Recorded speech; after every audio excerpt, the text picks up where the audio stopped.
नमस्कार दोस्तों, आपका हमारे डेटा स्ट्रक्चर लेक्चर सीरीज में एक बार फिर से बहुत बहुत स्वागत है। आज के लेक्चर में हम डिस्कस करेंगे डिलीशन इन एवीएल ट्री।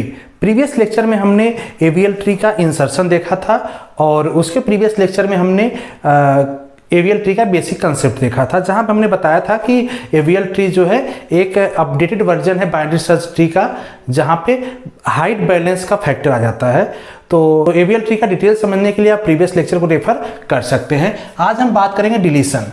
डिलीशन कैसे होता है, देखिए, deletion is similar as binary search tree. After deletion we restructure the tree if needed to maintain the height. जैसा कि आपको पता है कि एवीएल ट्री में एक हाइट बैलेंस भी हम कैलकुलेट करते हैं, जिसको बैलेंस फैक्टर कहते हैं। हर नोड का कुछ न कुछ बैलेंस फैक्टर कैलकुलेट करते हैं। तो वो बैलेंस फैक्टर क्या होना चाहिए, आइदर 0 होना चाहिए या 1 होना चाहिए या -1 होना चाहिए। इसके अलावा कोई बैलेंस फैक्टर वहां पे अलाउड नहीं होता। तो डिलीशन कैसे होगा यहाँ पे, जैसे सिंपली आप बाइनरी सर्च ट्री में करते थे, तीन तरह के नोड वहां पर देखते होंगे। एक तो ऐसे नोड को डिलीट करना जो लीफ नोड है, एक ऐसे नोड को डिलीट करना जिसके सिंगल चिल्ड्रन है, एक ऐसे नोड को डिलीट करना जिसके दोनों चिल्ड्रन है। तो आप बाइनरी सर्च ट्री एक बार डिलीशन प्रोसेस जरूर देख लीजिएगा प्रीवियस लेक्चर में जाके, जहां पे हमने बाइनरी सर्च ट्री का डिलीशन बताया था। उसके बाद यहाँ पे आएंगे तो और इजी समझ में आएगा आपको। तो हम कैसे करेंगे, सिंपल प्रोसेस होगा डिलीट करने का बाइनरी सर्च ट्री का। लेकिन डिलीट करने के बाद जब हम एलिमेंट डिलीट करेंगे तो कभी कभी क्या हो सकता है कि जो एवीएल ट्री की बेसिक प्रॉपर्टी है बैलेंस फैक्टर, वो अनस्ट्रक्चर्ड हो सकता है। मतलब कि बैलेंस फैक्टर हर नोड का 0, 1 या -1 आना चाहिए। इसके अलावा कोई आ गया, दैट मीन्स आपके क्या है, आपका जो एवीएल ट्री है वो अनस्ट्रक्चर्ड है, तो उसको फिर से मुझे क्या करना पड़ेगा, रीस्ट्रक्चर्ड करना पड़ता है। तो उसी के लिए कुछ स्टेप्स है, उस स्टेप्स को हम समझते हैं। पहला स्टेप्स क्या है, find the element in the tree. अगर किसी एलिमेंट को डिलीट करना है तो पहले हम क्या करेंगे, उस एलिमेंट को सर्च करेंगे। सर्च करने का प्रोसेस वैसे ही जैसे बाइनरी सर्च ट्री में था। मीन्स अगर एलिमेंट आपका रूट नोड पे है तो रूट नेट के इक्वल है तो सर्च आइटम मिल जाएगा, अदरवाइज लेस है तो लेफ्ट साइड जाएगा, राइट ग्रेटर है तो राइट साइड जाएगा। इस तरह से सर्चिंग करते हुए स्टेप 1 कंप्लीट करेगा। जैसे एलिमेंट मिलेगा, delete the node as BST rule, means binary search tree के रूल से उसको हम डिलीट करेंगे, जैसा अभी हमने बताया कि बाइनरी सर्च ट्री का प्रोसेस क्या होता है डिलीशन का, वो भी आप प्रीवियस लेक्चर से भी देख सकते हैं। यहाँ भी हमने आपको बताया कि वहाँ पे 3 तरह के नोड हो सकते हैं, या तो सिंगल विदाउट चिल्ड्रन वाला, या सिंगल चिल्ड्रन का, या फिर दोनों चिल्ड्रन के। तो प्रोसेस आपको अवेयर होंगे उसके बारे में। नेक्स्ट, जब आप डिलीट कर देंगे तो डिलीट करने के बाद 2 case are possible if the tree is unbalance. अगर आपका ट्री अनबैलेंस है, मीन्स जो हम बैलेंस फैक्टर कैलकुलेट कर रहे हैं वो अनबैलेंस में आ रहा है, देन ये 2 केस हो सकते हैं। अभी हम पहला केस पहले समझते हैं। पहला केस क्या है, deletion from right sub tree. Means element हम जो डिलीट किए जिसकी वजह से अनबैलेंस हुआ ट्री, वो डिलीशन क्या हम राइट सब ट्री से किए थे या लेफ्ट सब ट्री से। इसी के लिए 2 केस है। तो पहले हम समझते हैं राइट सब ट्री से। यहाँ पे एग्जाम्पल भी है राइट सब ट्री से, इसको भी हम समझेंगे उसी से। अब देखिए यहाँ पे पहला केस जो है, फर्स्ट केस का हम देखते हैं। ये आपका क्या है, एवीएल ट्री है। एवीएल ट्री क्यों है, क्योंकि अगर इसका बैलेंस फैक्टर कैलकुलेट कीजिए तो इसका बैलेंस फैक्टर कितना होगा, इस लीफ नोड का 0 हो जाएगा क्योंकि इसका चिल्ड्रन कोई नहीं है। इसका बैलेंस फैक्टर कितना हो जाएगा, 1 -0 क्योंकि इसका लेफ्ट माइनस राइट होता है। इसका बैलेंस फैक्टर 0, इसका बैलेंस फैक्टर कितना होगा, 1, 2 - 1। अब देखिए यहाँ बैलेंस फैक्टर आइदर 0 आया या 1 आया है, और एक -1 भी आ सकता है। अगर इसमें से कोई आया है, मीन्स आपका ट्री क्या है, बैलेंस्ड है, तो ये एवीएल ट्री की कैटेगरी में आएगा। ठीक है। अब अगर इसमें से अगर हम सपोज कीजिए कि एलिमेंट रिमूव कर देते हैं 40 को अगर हम डिलीट करते हैं तो 40 डिलीट करने के बाद आपका ट्री कैसा बन जाएगा, 30, 20 और 10। अब देखिए क्योंकि ये लीफ नोड है, जब ये लीफ नोड है तो अगर हम इसको डिलीट करते हैं तो ट्री में कुछ भी अपडेट नहीं होगा, सिंपली इसको हम डिलीट करेंगे। अब देखिए डिलीट करने के बाद क्या इसका बैलेंस फैक्टर अपडेट हुआ, हाँ, इसका बैलेंस फैक्टर इस नोड का हो गया 0, इस नोड का हो गया 0, इस नोड का हो गया 1, इस नोड का हो गया 2।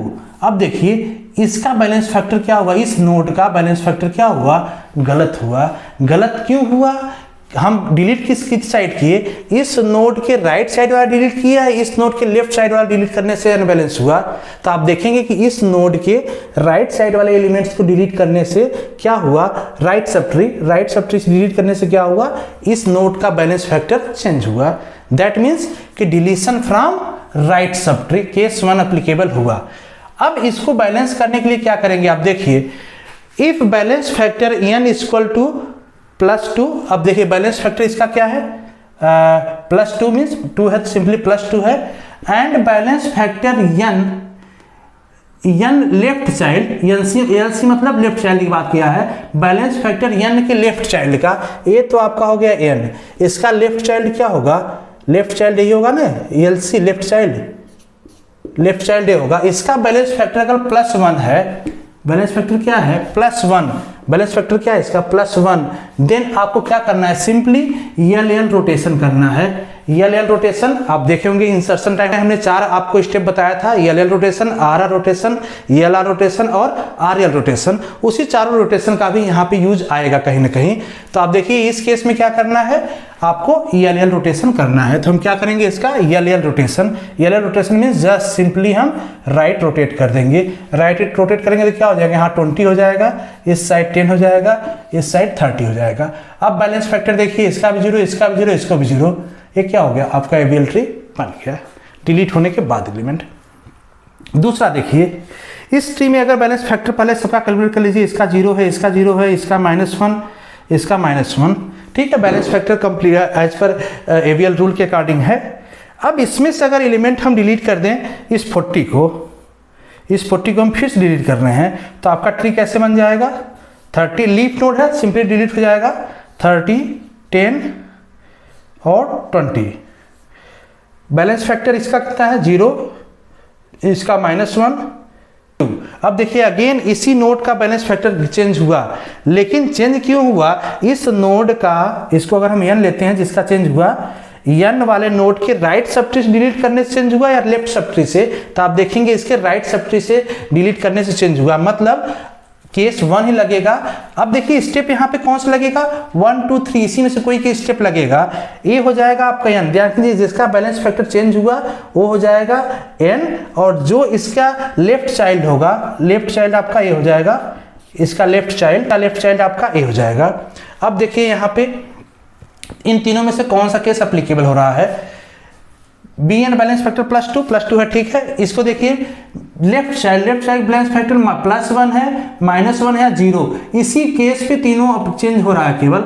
अगर +1 होगा तो LL रोटेशन लगेगा, अगर -1 होगा तो LR रोटेशन लगेगा, अगर 0 होगा तो अगेन LL रोटेशन लगेगा। ये तीनों स्टेप इसीलिए हमने यहाँ पे लिख दिया तीनों केस पे। तो यहाँ पे क्या है, इसके लेफ्ट चाइल्ड का क्या है, -1 है, मतलब यहाँ पे रोटेशन लगेगा आपका LR रोटेशन लगेगा। LR रोटेशन मतलब डबल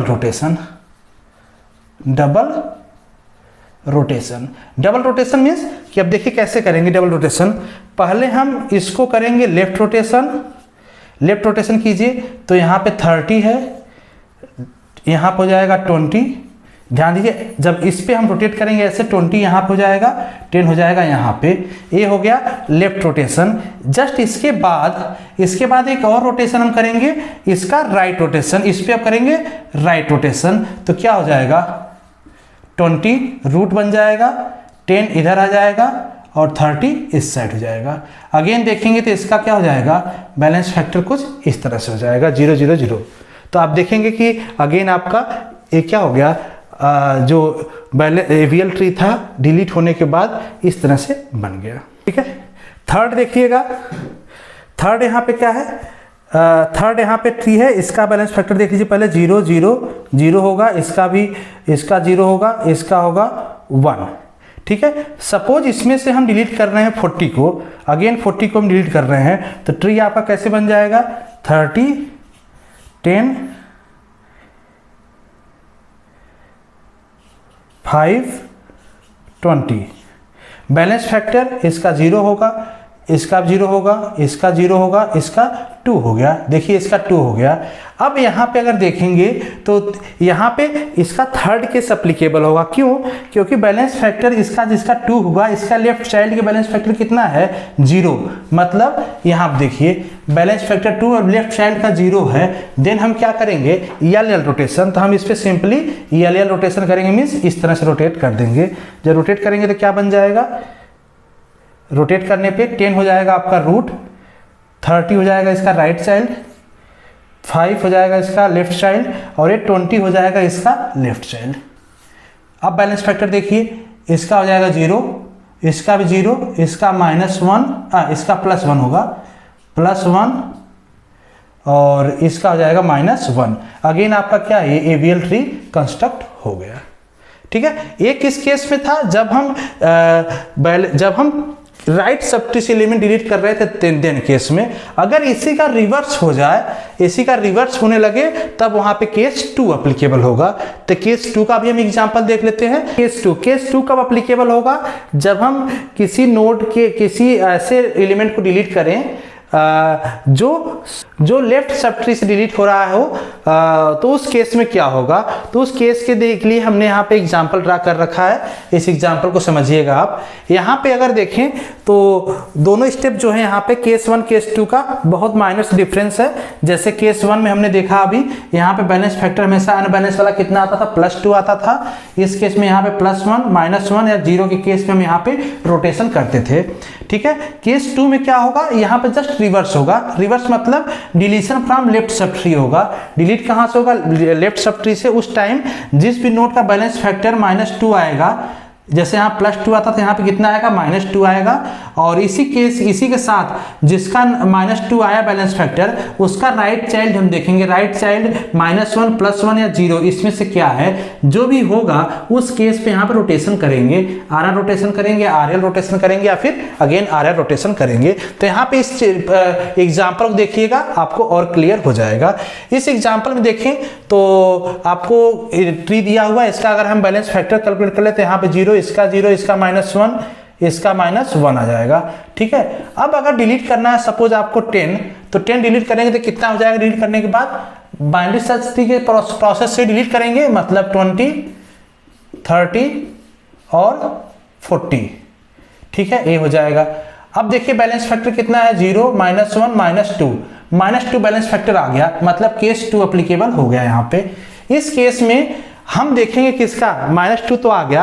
अब देखिए किसका लेफ्ट, जो भी जिसका -2 आया, इसका लेफ्ट जो नोड चाइल्ड है उसका क्या आया है? -1, +1 या 0 क्या आ रहा है? देखेंगे क्या आया है? -1। उस केस में हम करेंगे RR rotation. RR rotation means just left rotation. तो हम यहाँ हो जाएगा आपका 30 रूट हो जाएगा, 20 इसका लेफ्ट चाइल्ड, 40 इसका राइट चाइल्ड, और बैलेंस फैक्टर कितना हो जाएगा? सभी का 0। ठीक है। सेकंड केस देखिए। सेकंड केस अगर हम इस केस में देखें, यहाँ पे बैलेंस फैक्टर देखिए 0 है, इसका 0, इसका 1 है, और इसका -1 है। अगर इससे हम 10 को डिलीट कर दें इस ट्री से, देखिए ट्री क्या बन जाएगा? 20 और 40 और 30। बैलेंस फैक्टर देखिए 0, -1, -2। अगेन यहाँ पे क्या आ गया? यहाँ पे -1 है, ये +1 आएगा। ठीक है। अगेन यहाँ पे कितना हो गया? -2 आया इसका। अब देखिए जिसका -2 आया उसका राइट चाइल्ड का क्या आ रहा है? +1 आ रहा है। +1 के केस में क्या रोटेशन होगा? RL रोटेशन, मतलब यहाँ भी डबल रोटेशन होगा। RL रोटेशन मतलब एक बार राइट रोटेशन, फिर दूसरी बार लेफ्ट रोटेशन, तो इसको हम कहते हैं डबल रोटेशन। तो पहले राइट रोटेशन मीन्स पहले हम इसको करेंगे क्या? राइट रोटेट, कुछ रोटेशन होगा इस तरह से। तो जब इस तरह से रोटेट करेंगे हम, तो क्या बन जाएगा आपका? 20, 30 और 40। ठीक है। ये रोटेट होगा इस तरह से ना, तो रोटेट होगा 30 यहाँ, 40 इसका चिल्ड्रन हो जाएगा, राइट चिल्ड्रन। ठीक है। अब इसके बाद अगेन इस पे हम क्या करेंगे? लेफ्ट रोटेशन, क्योंकि RL है तो लेफ्ट रोटेशन करेंगे। तो लेफ्ट रोटेशन करते क्या हो जाएगा? 30 रूट हो जाएगा, इसका लेफ्ट 20, राइट 40, और बैलेंस फैक्टर 0, 0, 0 सबका हो जाएगा। तो ये AVL ट्री बन जाएगा।